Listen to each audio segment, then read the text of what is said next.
ಜವಾಬ್ದಾರಿ ಸ್ಥಾನದಲ್ಲಿರುವವರು ಕೀಳು ದರ್ಜೆ ಪದ ಬಳಸಿದ್ದಾರೆ. ಕೀಳರಿಮೆಯವರು ಕೂಡ ಇಂಥ ಪದವನ್ನ ಬಳಸಲ್ಲ. ಮಾಜಿ ಸಚಿವ ಮುನಿರತ್ನ ವಿರುದ್ಧ ಮಾಜಿ ಸಂಸದ ಡಿಕೆ ಸುರೇಶ್ ಕಿಡಿಕಾರಿದ್ದಾರೆ. ಒಂದ್ ಕಡೆ ರಾಮನ ಜಪ, ಒಂದ್ ಕಡೆ ಸಂಸ್ಕೃತಿ ಜಪ, ಇನ್ನೊಂದೆಡೆ ತಾಯಂದಿರನ್ನ ಮಂಚಕ್ಕೆ ಕರೆಯುವ ಜಪ. ದಲಿತರ ಬಗ್ಗೆ ಈ ರೀತಿ ಹೇಳಿದ್ರೆ ಹೇಗೆ ಅಂತ ಡಿಕೆ ಸುರೇಶ್ ಪ್ರಶ್ನೆಯನ್ನ ಮಾಡಿದ್ದಾರೆ. ಒಕ್ಕಲಿಗ ಸಮುದಾಯವನ್ನ ಬಹಳ ಕೀಳಾಗಿ ನೋಡಿದ್ರು. ನೈತಿಕತೆ ಇದ್ರೆ ಇಷ್ಟೊತ್ತಿಗೆ ಬಿಜೆಪಿಯವರು ಡಿಸ್ಮಿಸ್ ಮಾಡಬೇಕಿತ್ತು. ಬಿಜೆಪಿ ಒಕ್ಕಲಿಗ ನಾಯಕರು ಇದಕ್ಕೆ ಉತ್ತರ ಕೊಡಬೇಕು. ಒಕ್ಕಲಿಗ ಹೆಣ್ಣು ಮಕ್ಕಳನ್ನ ಮಂಚಕ್ಕೆ ಕರೀತಾರೆ. ಇದ್ರ ಬಗ್ಗೆ ಏನ್ ಹೇಳ್ತಾರೆ? ಮುನಿರತ್ನ ಆಡಿಯೋ ವಿಚಾರಕ್ಕೆ ಡಿಕೆ ಸುರೇಶ್ ವಾಗ್ದಾಳಿಯನ್ನ ಮಾಡಿದ್ದಾರೆ. ಸಾರ್ವಜನಿಕವಾಗಿ ಒಬ್ಬ ಜವಾಬ್ದಾರಿಯುತ ಸ್ಥಾನದಲ್ಲಿರ್ತಕ್ಕಂಥ ಮಾಜಿ ಮಂತ್ರಿಗಳು, ಬಿಜೆಪಿಯ ನಾಯಕರು, ರಾಜರಾಜೇಶ್ವರಿ ವಿಧಾನಸಭಾ ಕ್ಷೇತ್ರದ ಶಾಸಕರಾದವರು ಬಹಳ ಕೀಳು ದರ್ಜೆಯ ಪದಗಳನ್ನ, ಕೀಳು ಅಂತ ಹೇಳಿದ್ರೆ ಅದಕ್ಕಿನ್ನ ಕೀಳಾದ ಪದಗಳನ್ನ ಯಾರೂ ಕೂಡ ಉಪಯೋಗಿಸ್ಲಿಕ್ಕೆ ಸಾಧ್ಯ ಇಲ್ಲ. ಅವಿದ್ಯಾವಂತರಾಗ್ಲಿ,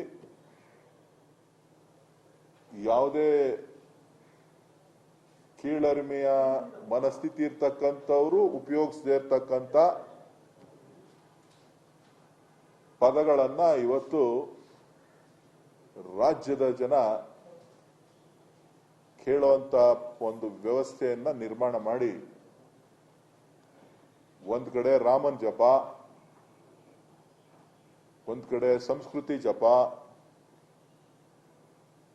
ಇನ್ನೊಂದ್ ಕಡೆ ಅದೇ ತಾಯಂದಿರನ್ನ ಮಂಚಕ್ಕೆ ಕರೆಯುವಂತ ಜಪ. ಒಬ್ಬ ಭಾರತೀಯ ಜನತಾ ಪಕ್ಷದ ನಾಯಕರು ಕೂಡ ಹೇಳಿಕೆಗಳನ್ನ ಬಿಡುಗಡೆ ಮಾಡಲಿಲ್ಲ.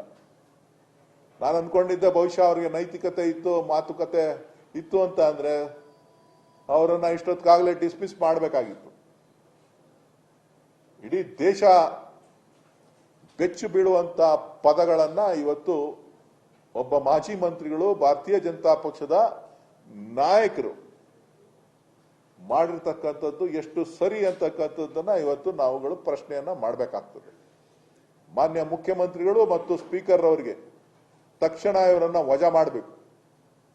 ಮುಖ್ಯಮಂತ್ರಿಗಳು ಇವ್ರ ಮೇಲೆ ಕಾನೂನು ಕ್ರಮ ತಗೊಳ್ಬೇಕು. ಗೃಹ ಸಚಿವರು ಮತ್ತು ಸುಮೋಟೋ ಕೇಸ್ಗಳನ್ನ ತೆಗೆದುಕೊಂಡು ಇವ್ರ ಮೇಲೆ ಕಾನೂನು ಕ್ರಮವನ್ನ ಜರುಗಿಸಿ ಇವರನ್ನ ಇವತ್ತು ಅನರ್ಹತೆ ಮಾಡ್ತಕ್ಕಂಥ ಒಂದು ಕೆಲಸವನ್ನ ಮಾಡಬೇಕು ಅಂತೇಳಿ ಮಾನ್ಯ ಮುಖ್ಯಮಂತ್ರಿಗಳಲ್ಲಿ ಮತ್ತು ಸ್ಪೀಕರ್ ಅವರಲ್ಲಿ ನಾನು ಮನವಿ ಮಾಡ್ತಾ ಇದ್ದೇನೆ.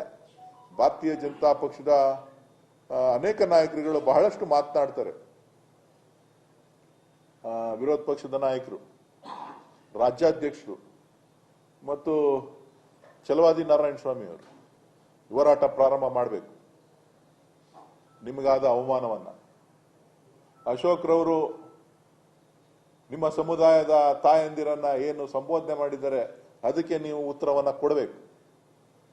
ಕೇಂದ್ರ ಸಚಿವರು, ಒಕ್ಕಲಿಗ ನಾಯಕರು, ನೀವು ಹೇಳಬೇಕು ಏನ್ ಮಾಡಬೇಕು, ಏನು ಎತ್ತ ಅಂತ ಹೇಳಿ.